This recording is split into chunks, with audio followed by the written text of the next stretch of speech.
Welcome to Talk Theory. It's your host, Kiara Barnes, where I talk all things life, what makes us human, and what makes us superhuman. Sit back, relax, and join me for a chat.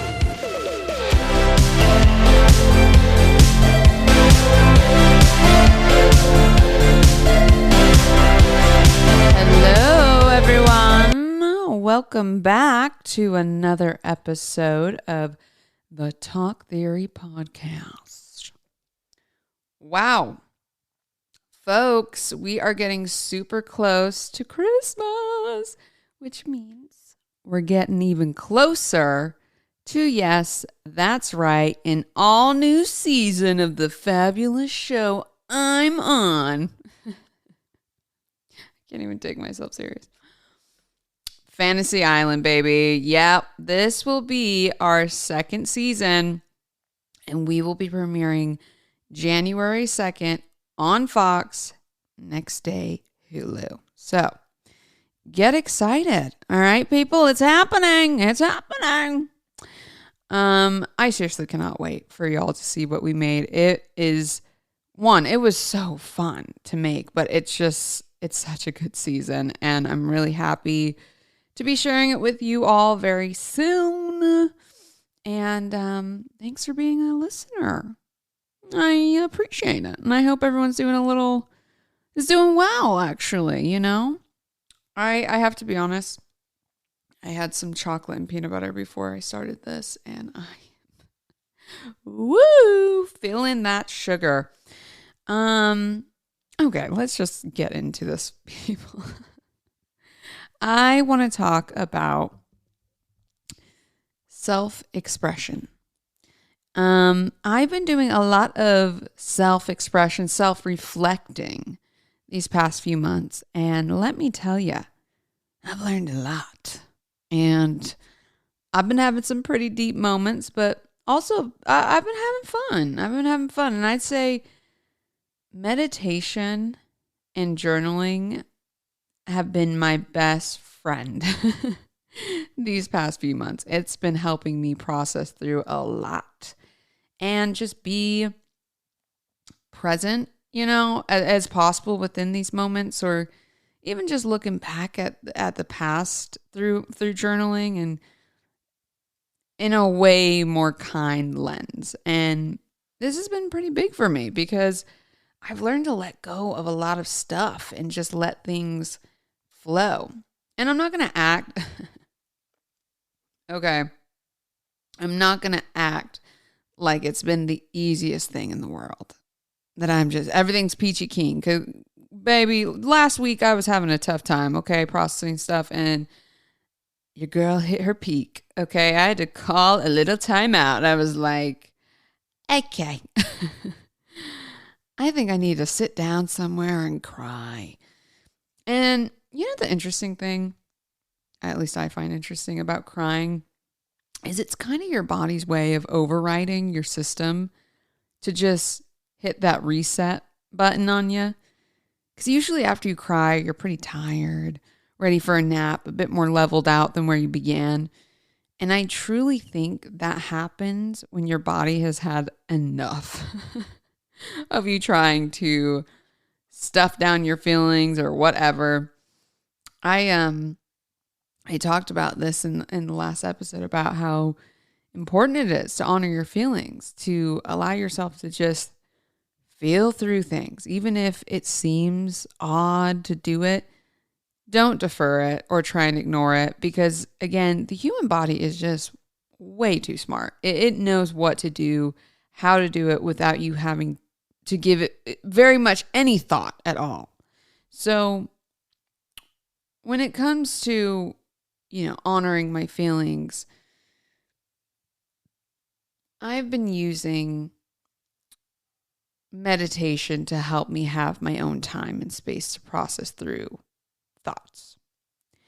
And I was asked the other day by a new friend of mine, how do you meditate? How does that work? What does it look like? And, you know, honestly, I think I'll make a part 2 to my very first episode on manifesting. And I'll go a little more into depth with that. and even more with manifesting techniques. I use meditating, journaling, and all that. It truly deserves its own episode. But anyways, back to what I was saying. Spending time alone with my thoughts in a way where I'm looking through the lens of peace and love has just helped me gain a ton of perspective on all kinds of things, like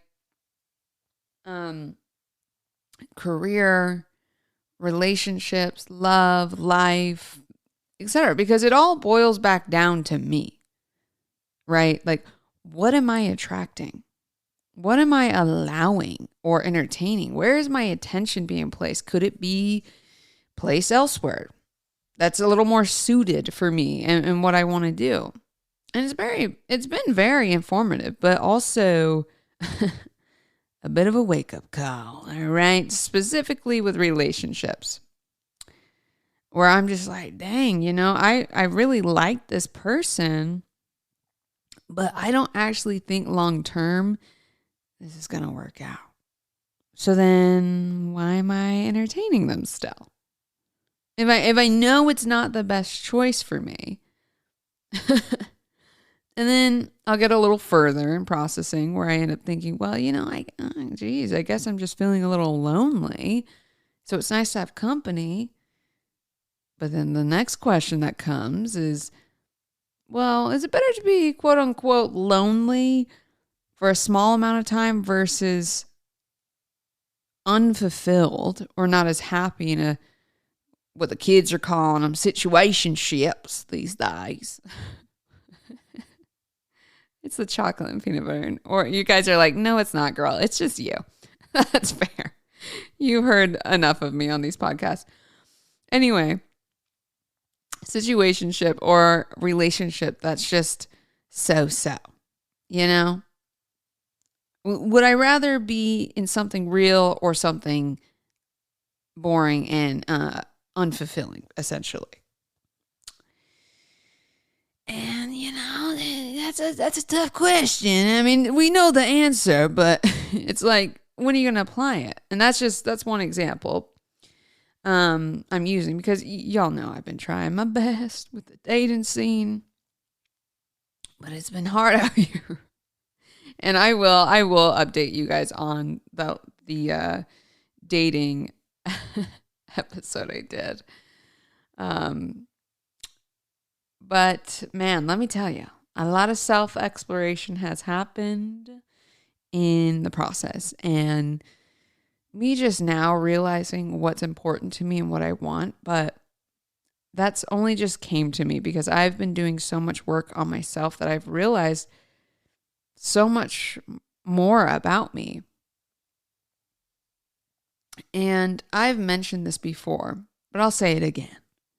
Journal. There is something so therapeutic and freeing when you can just write down your thoughts. It does not have to be structured. You can genuinely write what you feel in the moment. Look, if structure does work for you, then great. I mean, I've done both. Maybe even look up some prompts you can follow. The point is having a place to go where you can just be you and process how you feel on paper. And that will just make your head feel so much less foggy. And personally, I've been consistently journaling for 7 years now, and I can't go back. It's so helpful. I can definitely tell. It's interesting. I can definitely tell mood-wise how I feel if I don't journal or meditate. Like if I don't do it in the morning or like on a certain day or whatever, if something came up, I got too busy, I didn't get time, I can tell. And talk about self-expression. To look back at where you were just by a flip of a page is huge. To see how far you've come or what's changed, what you've learned, it's wonderful. Another thing that influences your self-expression is who you surround yourself with. Who you spend time with is who you attract continuously and who you are. Okay? There's a lot of people over the years I had to let go of because they weren't really serving me in the sense of like doing me any good. And that's not a slight on these people. It's just the fact of life. People grow, interests change. And you can usually feel when this is happening. You don't necessarily want to meet up with these people anymore. They might be a little boring to you, even sometimes annoying, which I know you don't want to say it, but it's true and it happens. And I'm sure people think the same about me or you, babe. Like, it just happens. But it's normal that when you're finding yourself or rediscovering yourself, the people you met 4 or 5 years ago might not align with who you want to be now. We're forever changing and evolving from our experience with life. And this can be actually kind of exciting. Like, for me, meeting new people that align with your beliefs and what you like to do or what you're currently interested in is really fun, because you're excited about this new thing and all you want to do is talk about this new thing. So when you find other people that are interested or doing that same thing, it's great. You could go on for hours. And it makes for going out and meeting up with people much more worthwhile, because nothing is worse than going out when you really didn't even want to go out, and then just being around a bunch of people where you're talking about absolutely nothing, or like nothing that you would be intrigued about, and you're bored out of your mind. It's like, okay, I could have honestly had a better night if I stayed home with my cat. And I mean that, okay? If you know Luna, you know that that's true. She's a great cat, okay? Anyway, oh my gosh.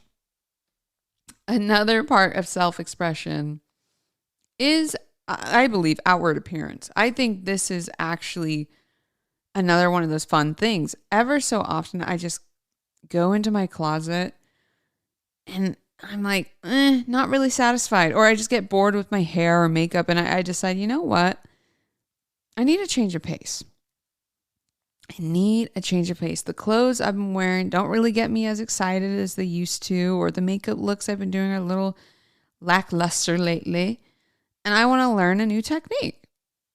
And I'll go either on Pinterest or YouTube and just see what I gravitate towards and then build a current style around that. And then when I start feeling comfortable and confident with some of the things I found, then, I go get some similar items like that and see how I feel. But also, I try and get enough staples in my closet, right?